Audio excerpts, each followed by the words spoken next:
So today, we're gonna report about smoking and alcohol. So come on! Good afternoon, everyone. We're here with Mr. Columbus Oreo, company guard. Okay. So, I have a few questions sa mo, kuya, about smoking. First is, how long have you been smoking and what initially led you to start? Bisaya sa daw, para maklaro na. Okay, so, pila daw ka years or months nag-start og smoking and unsa daw ang reason Reason. nga Kuan. nag-smoke? Sa unas, pag nagpaan naman ko, bago naman ko nag-undang, pero nailay, pinagsa na lang. Mag-undang po na pinagsa na lang, pero mag-undang-undang naman na. Kuan, ang rason lang, sa Plimiro, sundog-sundog lang.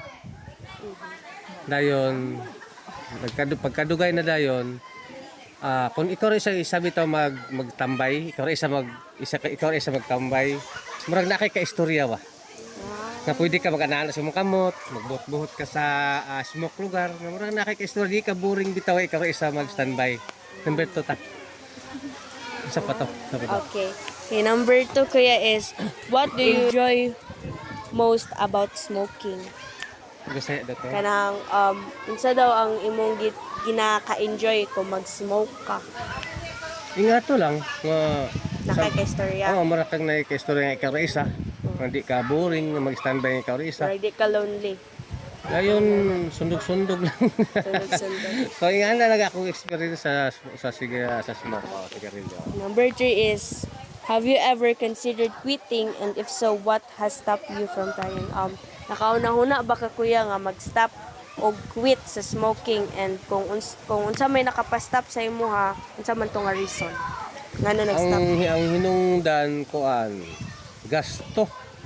Sakto. Gasto siya dayon. Dili siya maayo, dili ba kaayo sa lawas. Yeah. Oo, nga na akong reason. Number 4 is, how do you feel smoking impacts your health, both physically and mentally? Sa smoking kuya, unsa man ang naka-impact sa imo physically and mentally, like healthy ba siya or dili ba siya maayo sa imong lawas? Wala mo ko na wala pa ko na experience noon pod. Wa pa kay. Kaya ako ang mother mo pod. Antud karon 83 na ga tabako pa. Okay. So number 5, last number is, do you find it difficult to manage cravings, and if so, how do you cope with them? So, usahay kuya, makakuan ba ka nga gusto ka mag-smoking pero ginaunsa nimo para maiwasan nimo og smoke?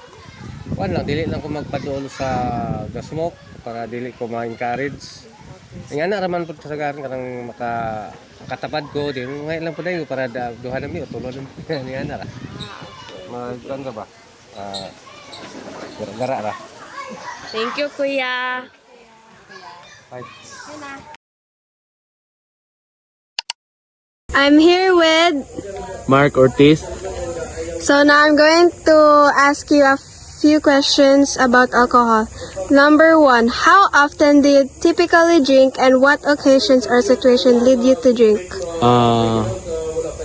Umiinom kami may birthday, fiesta, minsan sa mga tropa, heartbroken, at mga celebration na nagwawagi kami, minsan sasaktan. Na yan kasi yung mga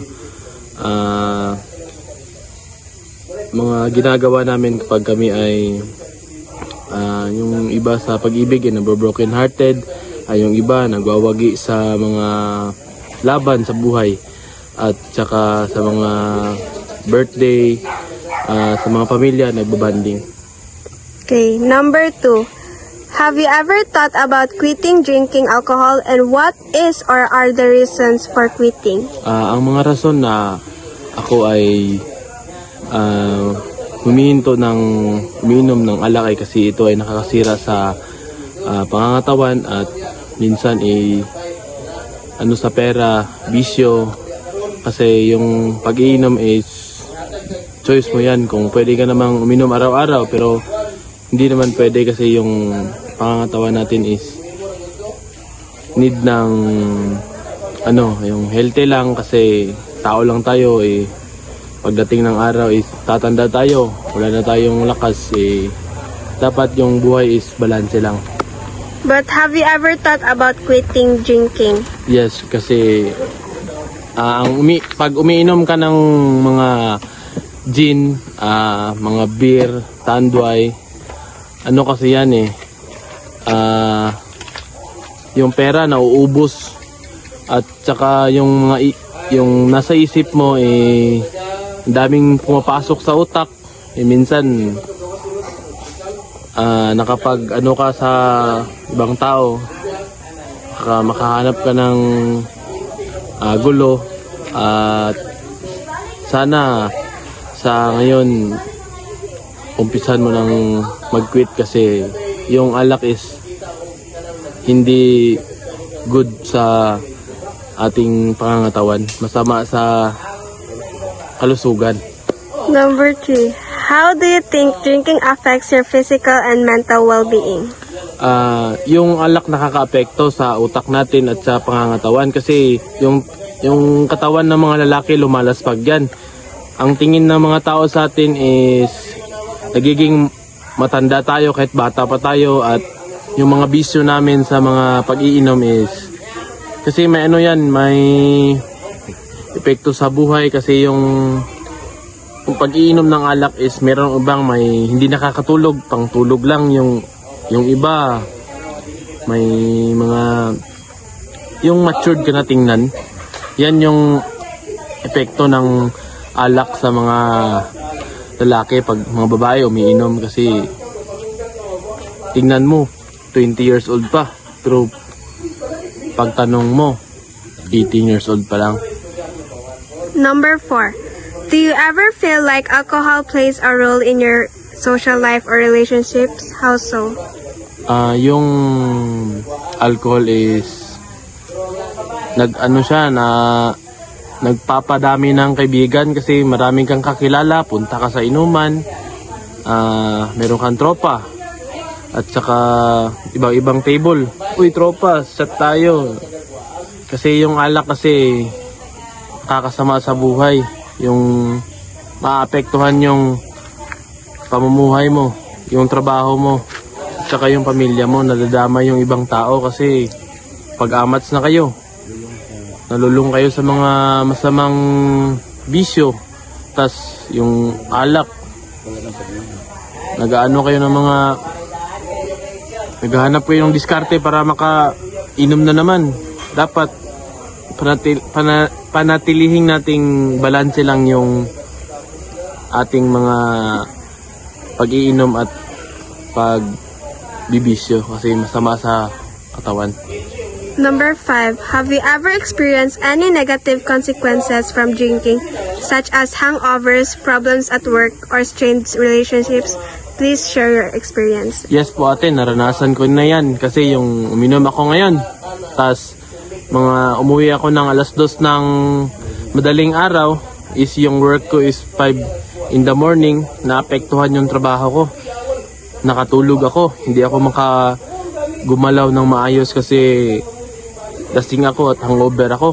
Tas yung pag-uwi ko sa amin is may partner ako nag-away kami. Yan talaga makukuha mo sa pag-iinom ng alak. Kasi yung alak kasi, yung utak mo, mawala yung problema mo. Pero yung may bumubulong sa tenga mo. Kasi yung alak is marami kang sa utak mo mapapasok kasi yung alak is okay naman siya.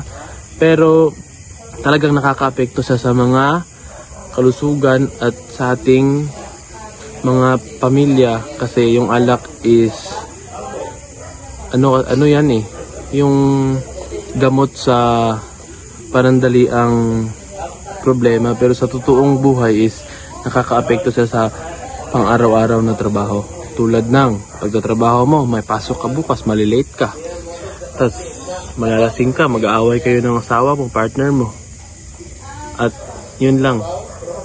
Thank you for answering my questions. Thank you.